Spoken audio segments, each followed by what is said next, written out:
Salam kerahiman. Hari ini 2 April kita akan baca dari satu nomor saja, yaitu nomor 239. Mari kita mulai. Dalam nama Bapa dan Putra dan Roh Kudus. Amin. 239. Doa selama misa pada hari Kaul Kekal. Hari ini aku menempatkan hatiku pada patena di mana hatimu, oh Yesus, ditempatkan. Hari ini aku mempersembahkan diriku bersama Engkau kepada Allah, Bapamu dan Bapakku sebagai kurban cinta dan pujian.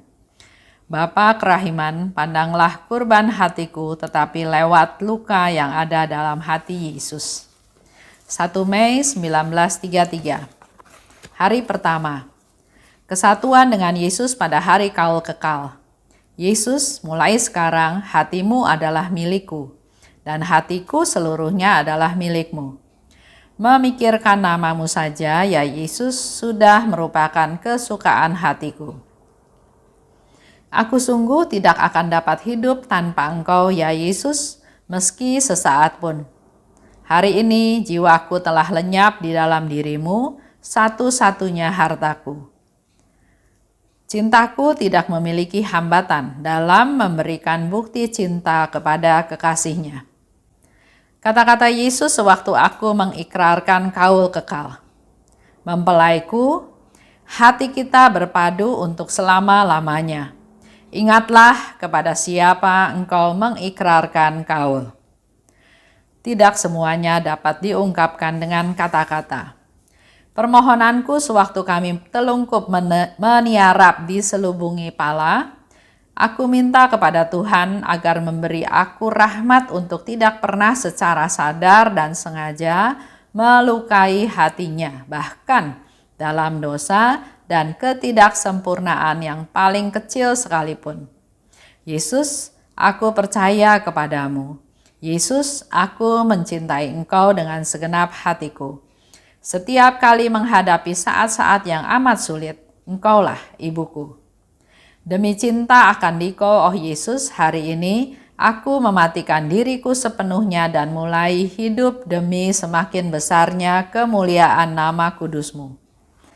Cinta, demi cinta akan Dikau, oh Tritunggal yang Maha Kudus, aku mempersembahkan diriku kepadamu sebagai suatu kurban pujian, sebagai kurban penyerahan diri secara total.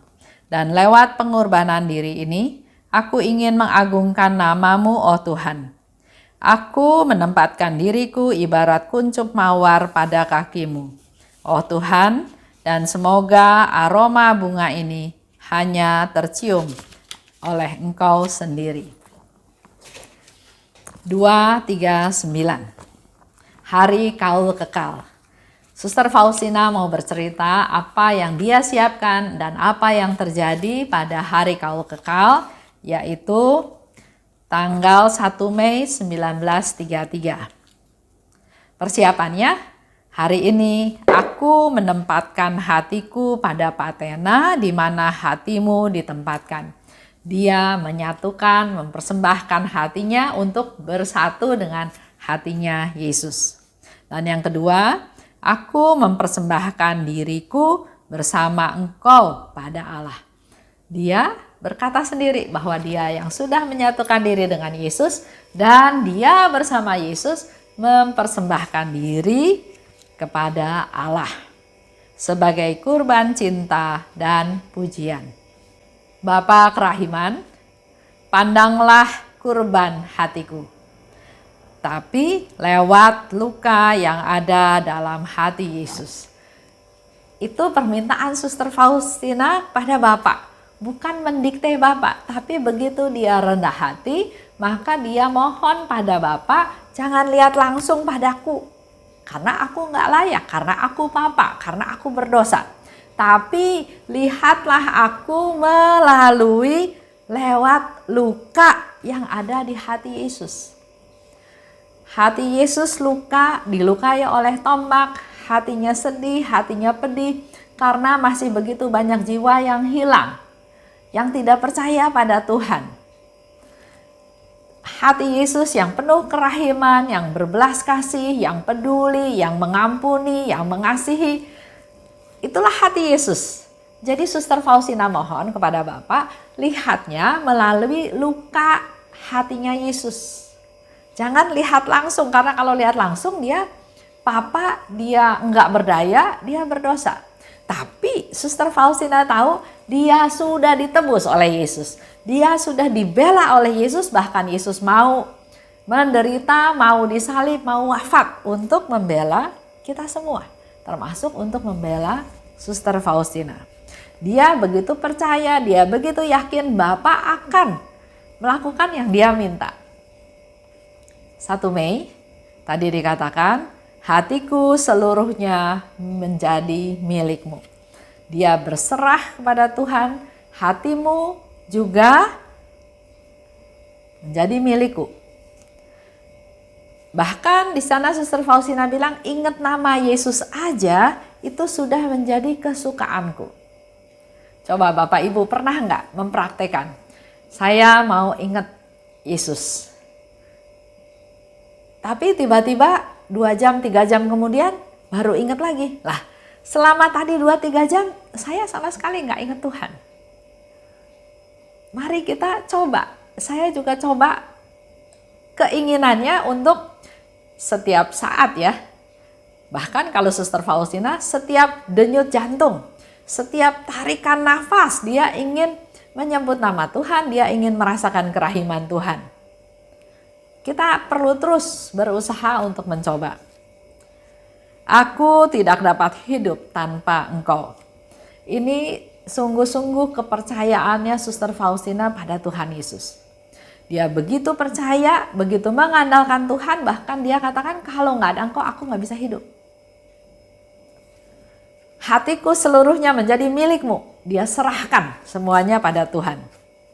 Waktu Suster Faustina mengikrarkan kaul kekal, dia mendengar suara. Yesus katakan, mempelaiku. Hati kita berpadu untuk selama-lamanya. Ingatlah kepada siapa engkau mengikrarkan kaul. Kita semua juga diingatkan oleh Tuhan pada saat ini. Pada waktu kita terima sakramen baptis, apa yang kita katakan? Pada waktu kita menerima sakramen penguatan, pada waktu kita menerima sakramen pernikahan, ada janji-janji yang kita ucapkan. Nah, di sini Yesus mau ingatkan kita, ingat kepada siapa engkau berjanji, mengikrarkan kaulmu. Itu yang dikatakan oleh Yesus kepada Suster Faustina. Kita juga dalam menerima sakramen-sakramen, Tuhan Yesus hadir, kita juga berjanji. Tuhan, ampuni dosa saya nggak mau berbuat dosa lagi. Itu dalam sakramen tobat. Dalam sakramen pernikahan, sering disebutkan bahwa 2 menjadi 1. Mencintai dalam untung dan malang, dalam suka dan duka. Apakah itu sudah kita praktekkan? Ingat, Yesus bilang, ingat akan janji-janjimu. Dan Suster Faustina memberitahukan kepada kita apa yang dia mohon pada hari kaul kekal tersebut. Itu menjadi hari yang istimewa. Boleh juga buat kita menjadi hari yang istimewa hari ini. Hari mulai kita mau merubah hidup kita menjadi semakin baik. Yang dia minta, 1, agar diberi rahmat untuk tidak pernah secara sadar dan sengaja melukai hatinya. Bahkan dalam dosa dan ketidaksempurnaan yang paling kecil sekalipun. Dia minta rahmat supaya secara sadar dan tidak pernah dengan sengaja dia mau berbuat dosa. Jadi kalau dia sadar, dia mau melakukan kesalahan, dia minta diberi rahmat, diingatkan supaya jangan melakukan hal tersebut. Contoh sekarang, misalnya waktu itu pergi ke gereja. Kita tahu perayaan Ekaristi itu jam 8 mulainya. Ada yang mau cepat-cepat pergi ke gereja supaya jangan telat. Tapi ada juga yang sebagian orang, nanti aja lah. Nggak dapat tempat duduk, ya udah duduk berdiri di belakang. Ini menjadi sesuatu yang sengaja. Tuhan menyiapkan waktu bertemu dengan kita, tapi kita dengan sengaja melalaikan pertemuan tersebut dengan menunda dengan acuh tak acuh, masa bodoh ya. Ya kalau dapat duduk, nggak dapat duduk ya sudah duduk di belakang. Nggak kedengeran ya sudah, yang penting saya sudah ke gereja. Nah itu yang disengaja. Tapi lain halnya kalau kita mau ke gereja, tiba-tiba di jalan bannya kempes, kita harus memperbaiki dulu, akhirnya ke gereja telat. Itu pasti tidak disengaja. Tapi kalau mau dievaluasi lagi lebih dalam lagi, sebetulnya kan kita bisa melakukan persiapan dengan lebih baik. Kalau besok mau ke gereja, mungkin hari ini diperiksa dulu semuanya baik, semuanya oke ya. Berarti itu juga merupakan satu persiapan kita untuk pergi ke gereja. Jadi masing-masing orang punya penilaian sendiri. Apakah itu disengaja? Apakah itu tidak disengaja? Apakah itu dilakukan dengan sadar atau tanpa sadar? Tapi dalam hal ini, Suster Faustina minta rahmat dari Tuhan supaya tidak pernah secara sadar dan sengaja melukai hatinya Tuhan. Dan Suster Faustina minta juga dalam menghadapi masa sulit. Jadi doanya bukan Tuhan saya nggak mau alami masa sulit. Tapi doanya dia adalah dalam masa sulit, Engkau adalah ibuku. Nah, di sini juga menjadi satu bukti dia mengandalkan Tuhan, dia percaya pada Yesus. Karena kita biasanya juga anak-anak ya, kita sebagai anak kalau ada apa-apa juga larinya ke ibu, berkeluh kesahnya ke ibu. Begitu pula setelah kita punya anak-anak. Anak-anak itu juga kalau ada apa-apa larinya ke ibu dan memang diharapkan ibu lebih peka melihat kebutuhan dari anak-anaknya. Dan yang kedua, demi cinta akan dikau. Hari ini, jadi Yesus mau, Suster Faustina mau tunjukkan pada Yesus, demi saya mencintai engkau Tuhan, hari ini aku mematikan diriku sepenuhnya dan mulai hidup demi semakin besarnya kemuliaan nama kudus-Mu. Jadi dia juga sudah ambil langkah yang besar, nggak pernah fokus untuk dirinya sendiri, tapi untuk orang lain, untuk Tuhan. Demi semakin besarnya kemuliaan nama kudus-Mu. Itu yang menjadi targetnya dia. Aku mempersembahkan diriku kepadamu sebagai kurban pujian, kurban penyerahan diri secara total. Lewat pengorbanan ini, aku ingin mengagungkan nama-Mu. Jadi dengan apa yang dia lakukan dengan pengorbanan, tujuannya adalah satu, mengagungkan nama Tuhan, memasyurkan, memuji nama Tuhan. Dan saya mau ajak Bapak Ibu pada hari ini, mari kita jadikan juga hari ini sebagai hari istimewa. Kalau Suster Faustina hari istimewa itu pada waktu kaul kekal, kita pun bisa menjadikan hari ini hari istimewa. Hari kita mau melakukan perubahan. Selalu berusaha ingat akan Yesus. Dalam setiap tarikan napas, dalam setiap denyut jantung, mari kita belajar untuk selalu ingat Tuhan. Dan selalu berdoa dalam hati, Yesus, Engkau andalanku. Yesus, Engkau andalanku. Kita diingatkan sabda Yesus ya. Ingatlah kepada siapa engkau mengikrarkan diri. Andalkan Tuhan Yesus dalam segala hal. Kita mulai dengan doa apa yang kita butuhkan dalam hidup kita. Khususnya dalam hari istimewa ini. Dalam hidupku supaya bisa kuat, supaya bisa sabar, supaya bisa mendapatkan solusi dengan masalah yang dihadapi, supaya apa yang kita lakukan berkenan pada Tuhan.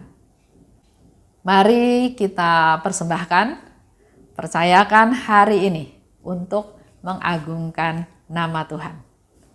Dengan diawali satu doa, satu kata-kata, satu hal yang membuat kita semakin mau ikut Tuhan, yaitu Yesus, Engkaulah andalanku. Amin. Dalam nama Bapa dan Putra dan Roh Kudus, amin. Salam kerahiman.